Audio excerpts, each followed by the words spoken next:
2023년을 마무리하는 시기입니다. 올해가 20일도 채 남지 않았는데요. 지난 한 해를 돌아보면서 우리 국민들이 가장 많이 했던 이야기가 무엇일까?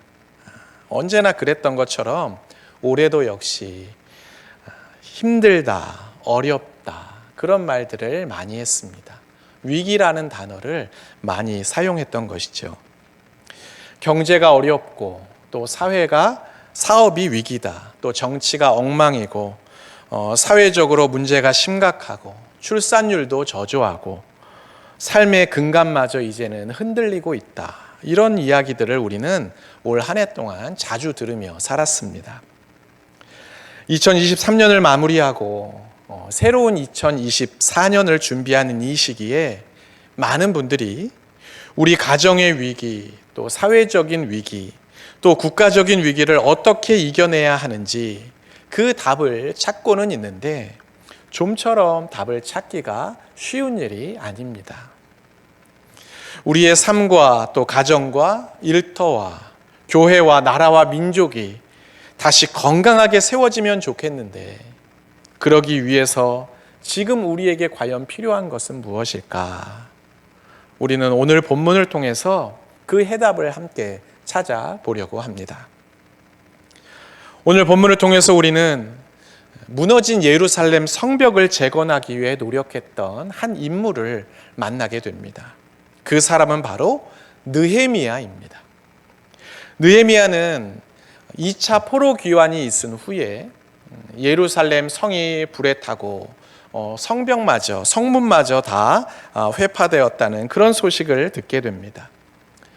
사랑하는 조국이 어려움을 당하고 그 예루살렘 성마저 무너졌다는 그 이야기를 듣고 나니 느헤미야의 마음이 너무나 아팠어요. 그래서 그는 자기가 섬기고 있던 그 바사 제국의 왕에게 나를 다시 저 예루살렘으로 보내달라고, 내가 지금 나라의 위기 앞에서 저 나라의 위기를 극복하는 일에 애쓰고 또 힘을 보태고 싶다고 그렇게 간청을 합니다.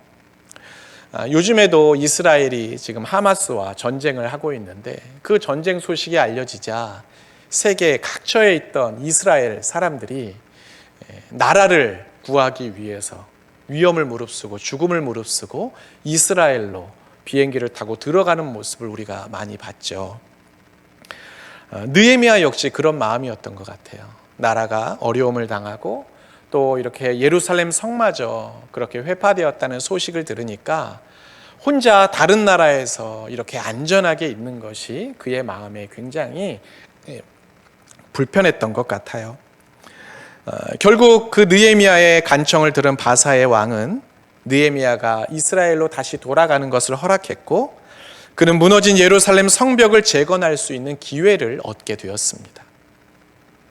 하지만 막상 돌아가 보니 그 예루살렘 성벽을 재건하는 일이 여간 쉽지가 않았어요. 이유는 예루살렘 성벽을 재건하는 그 일을 방해하는 세력들이 있었기 때문입니다. 산발랏과 도비야와 게셈이라는 사람들이 느헤미야의 계획을 방해합니다.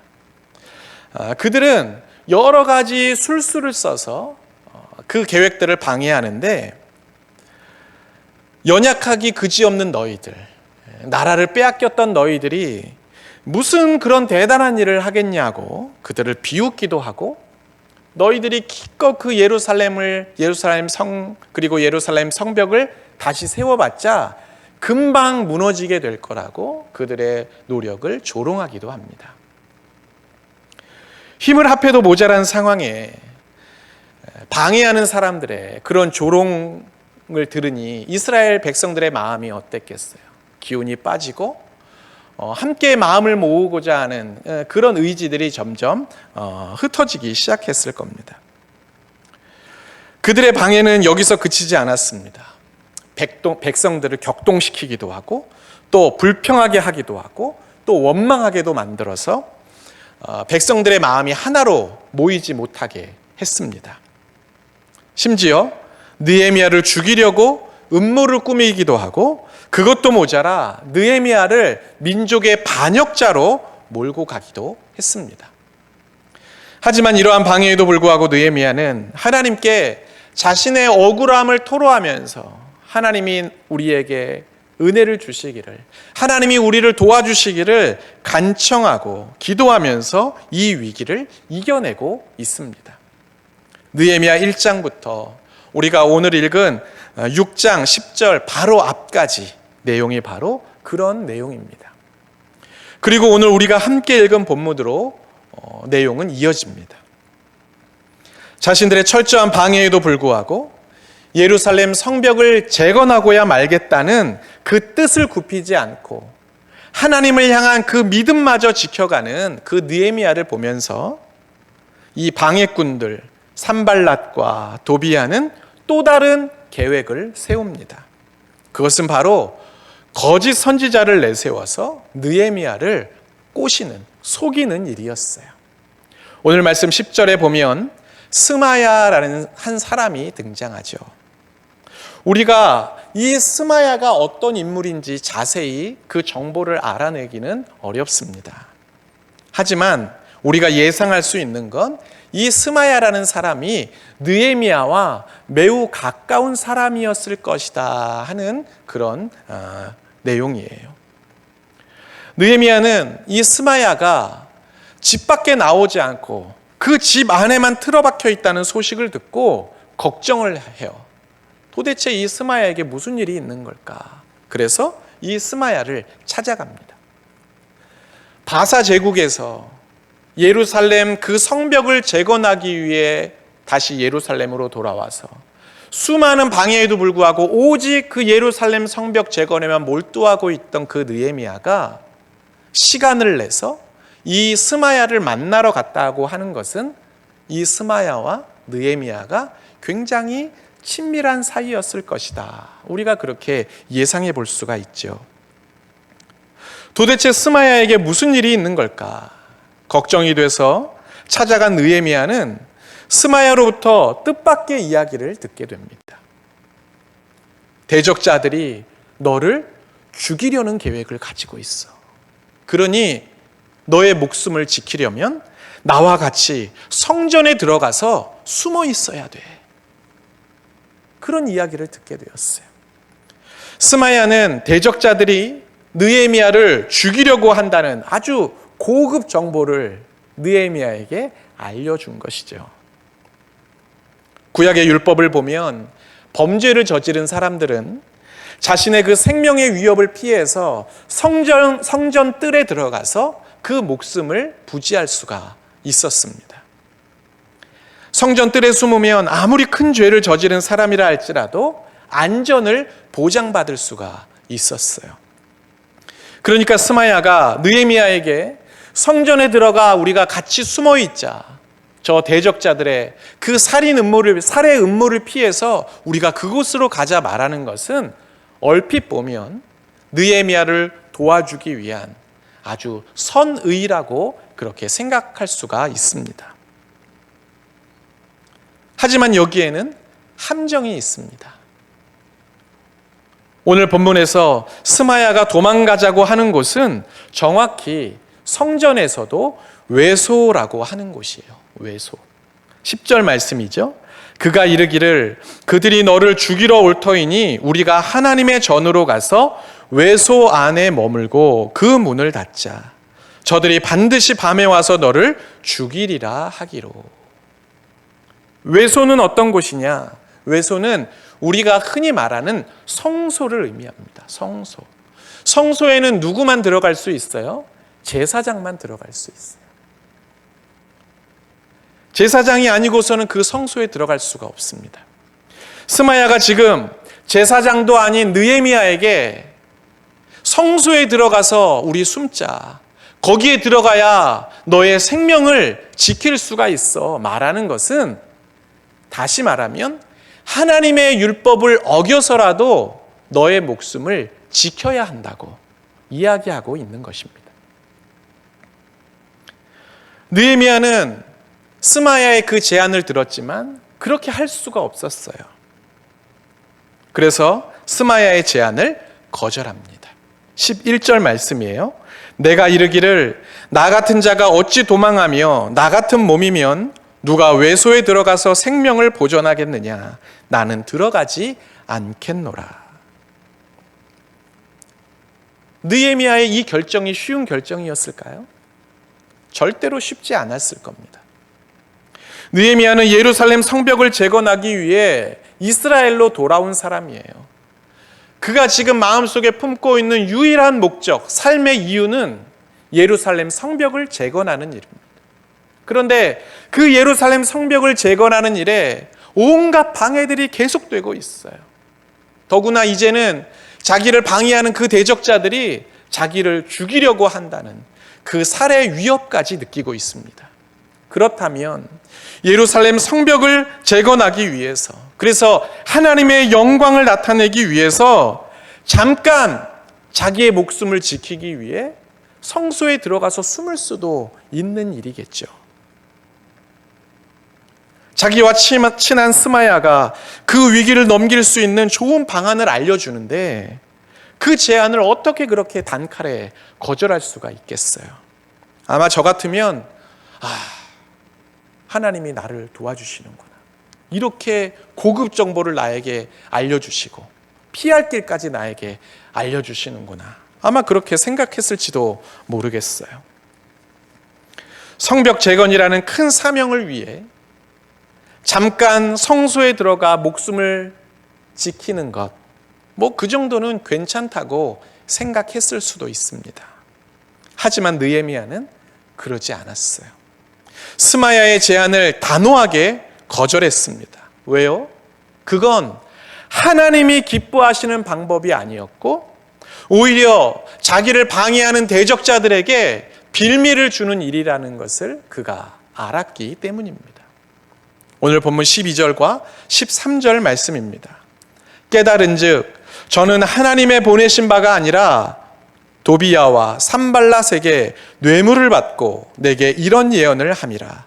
저희가 뇌물을 준 까닭은 나를 두렵게 하고 이렇게 함으로 범죄하게 하고 악한 말을 지어 나를 비방하려 함이었느니라. 느헤미야는 성소에 들어가자는 그 제안이 하나님이 주신 방법이 아니라는 것을 알았습니다. 오히려 자기에게 죄를 짓게 만들어서 자기의 리더십을 무너뜨리려는 그런 아주 악한 유혹이라는 것을 그는 알고 있었던 거예요.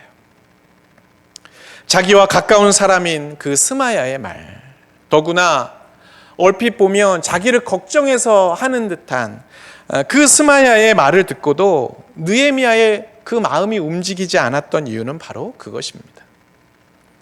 스마야의 제안은 분명히 느헤미야가 당시에 처했던 그 위기를 극복할 수 있는 좋은 방안이요, 한편으로는 지혜로운 생각이었습니다. 하지만 궁극적으로는 느헤미야에게 하나님의 율법을 어기게 하는, 죄를 짓게 만드는 유혹이었고 사람들에게 손가락질과 비난을 당하게 만드는 유혹이었던 것입니다. 율법을 어기고 성벽을 재건한들 하나님이 그 재건된 성벽을 보시면서 하나님이 영광을 받으시겠어요? 느헤미야는 그것을 생각했던 것이죠. 게다가 느헤미야가 갑자기 성소에 숨겠다고 백성들 앞에서 사라져버리면 그 느헤미야, 그 지도자 한 사람 바라보면서 함께 모였던 백성들이 어떻게 되겠어요? 마음이 흔들리고 흩어지지 않겠습니까? 자기만 살겠다고 신앙의 양심을 버리고 또 모여있는 그 백성들을 버리고 그 성소로 들어갈 수는 없었던 것이죠. 우리도 이 세상을 살다 보면 많은 위기와 어려움들을 만나게 됩니다. 살면서 위기를 당하지 않는 사람, 문제가 없는 사람은 단 한 사람도 없어요. 개인적으로 삶의 위기를 만날 수 있습니다. 건강의 문제, 또 직장의 문제, 사람들과의 그 관계의 문제로 인해서 인생이 참 힘들다, 어렵다 말하는 사람들이 많이 있습니다.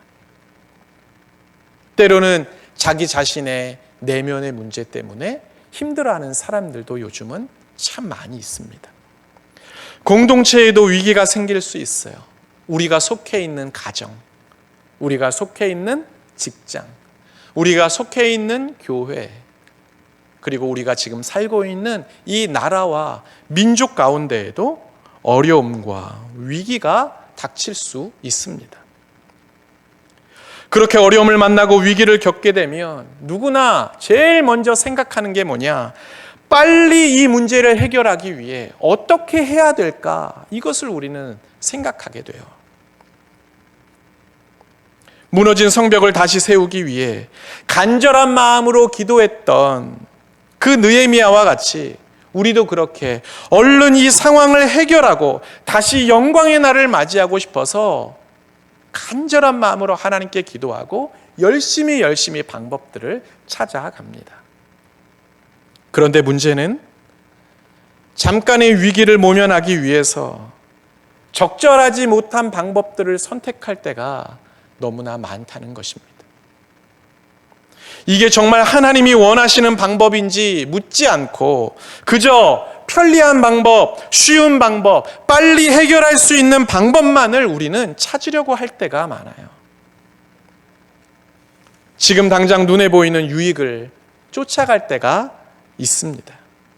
하나님이 기뻐하시는 방법이 아니라 지극히 인간적인 방법, 우리의 생각, 우리의 판단, 우리의 경험, 이런 것들을 의지하고 옆에서 사람들이 하는 말에 귀를 기울이고 계속 그 사람들과 의논하고 방법을 구할 때가 많이 있다는 것이죠. 느헤미야와 같이 세상적이고 인간적인 방법은 뿌리치고 거룩하고 선한 방법을 선택하고는 싶은데 그게 좀처럼 쉽지가 않아요. 어떻게 해야 잘못된 방법을 걸러내고 하나님의 방법을 선택하며 살아갈 수 있을까? 우리는 그 비결을 느헤미야 1장에서 찾을 수 있습니다. 느헤미야 1장에는 예루살렘 성이 회파되었다는 소식을 들은 느헤미야가 슬퍼하며 괴로워하는 장면이 나와요.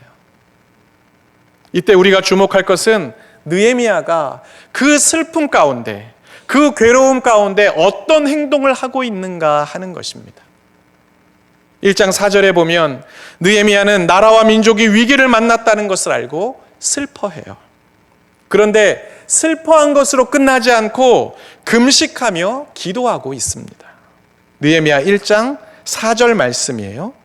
내가 이 말을 듣고 앉아서 울고 수일 동안 슬퍼하며 하늘의 하나님 앞에 금식하며 기도하여.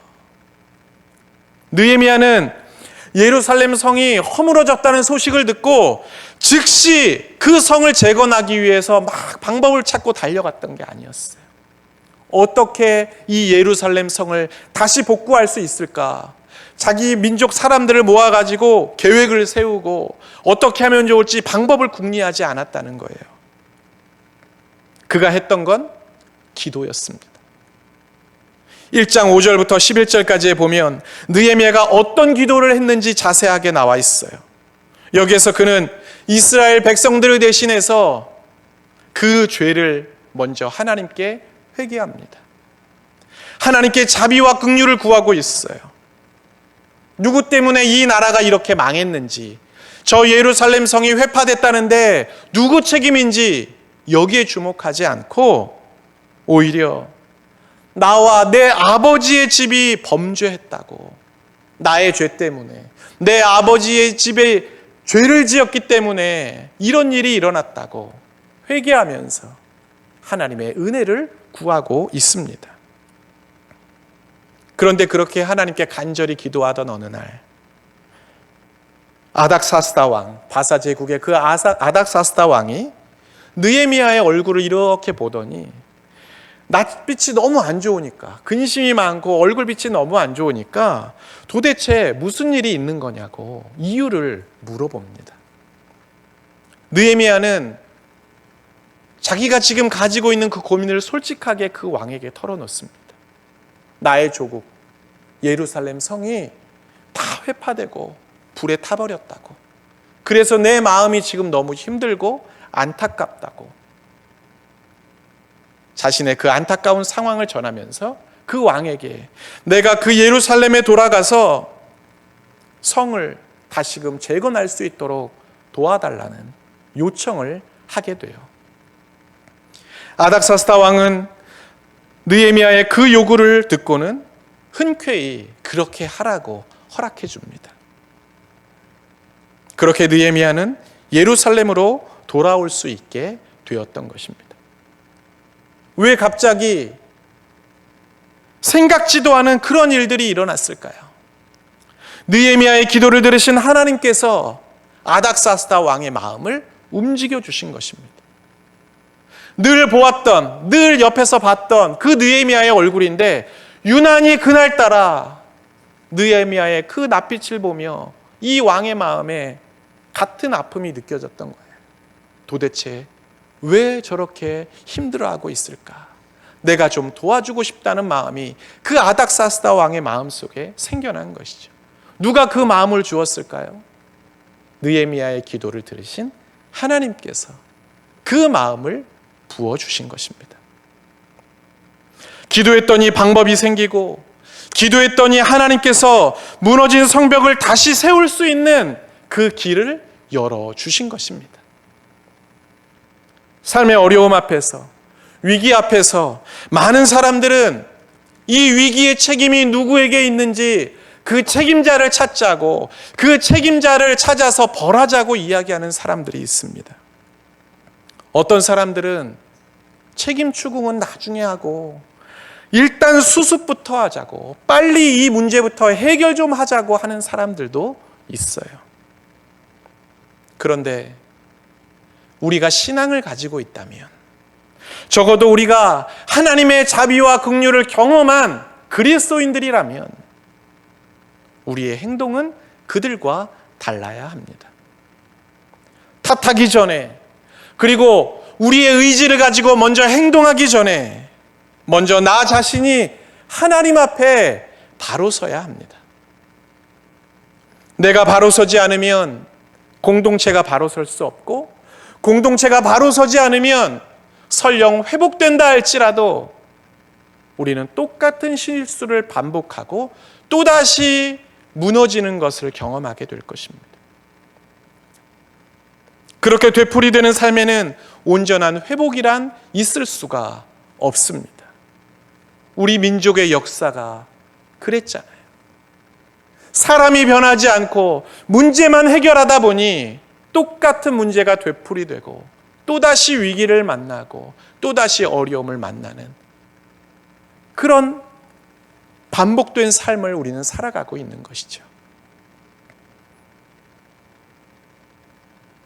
그런데 그렇게 내가 바로 서기 위해서는 반드시 우리의 기도가 필요합니다. 우리가 다른 어떤 것보다도 먼저 간절한 마음으로 하나님께 기도한다면 우리의 기도를 들으신 하나님께서 우리에게 방법을 가르쳐 주시고 우리가 걸어가야 할 길을 열어 주십니다.